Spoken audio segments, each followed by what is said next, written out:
किसान, पहिला भैसा यौ नांगर किसान, पहिला भैसा यौ नांगर किसान, पहिला भैसा यौ नांगर किसान, पहिला भैसा यौ नांगर किसान, पहिला भैसा यौ नांगर किसान, पहिला भैसा यौ नांगर किसान, पहिला भैसा यौ नांगर किसान। मेहनत करके हम उपजाबो हो।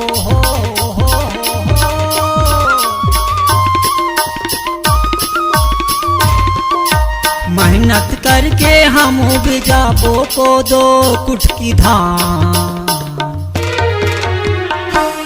पहिला भैसा यौ नांगर किसान, पहिला भैसा यौ नांगर किसान, पहिला भैसा यौ नांगर किसान, पहिला भैसा यौ नांगर किसान।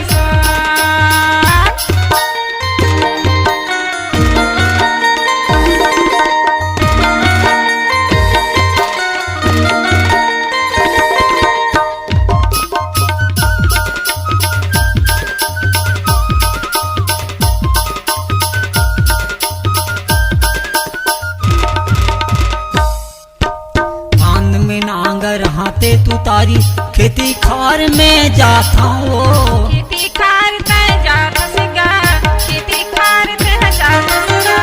बेरा को बेरा ले में कमाता जल्दी ये भूखाता हो, जल्दी ते भूखाता सिगा, जल्दी ते भूखाता सिगा। यही जन्म के चिन्ह बनाबो हो।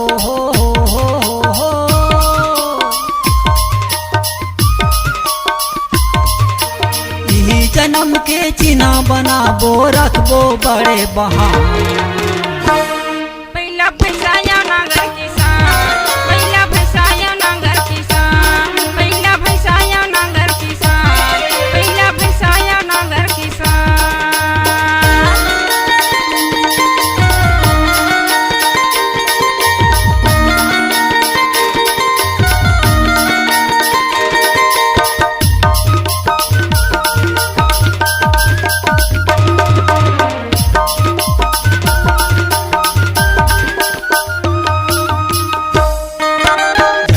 लाबे खेत में बासी मन मगन है मोर संगवारी, मन मगन है तोर संगवारी, मन मगन है तोर संगवारी।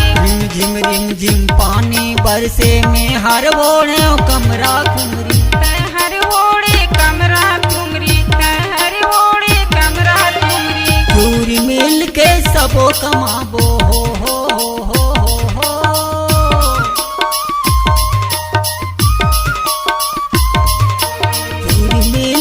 सबो कमाबो लइका यौ सियान, पहिला भैसा यौ नांगर किसान, पहिला भैसा यौ नांगर किसान, पहिला भैसा यौ नांगर किसान, पहिला भैसा यौ नांगर किसान।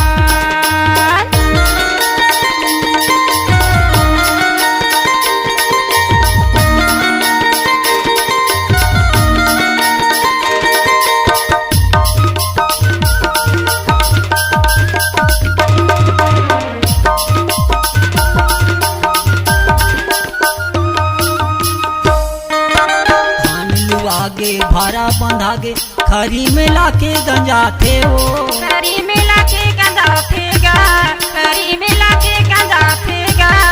उठ कबार ल देखे हो ताहा मन में छंगा छाते हो, मन में चंगा छाते गा, मन में चंगा छाते गा।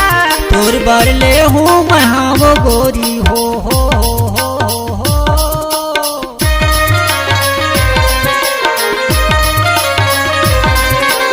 तोर बर ले हूँ मैं वो गोरी नौलखिया के हवा, पहिला भैसा यौ नांगर किसान, पहिला भैसा यौ नांगर किसान, पहिला भैसा यौ नांगर किसान, पहिला भैसा यौ नांगर किसान।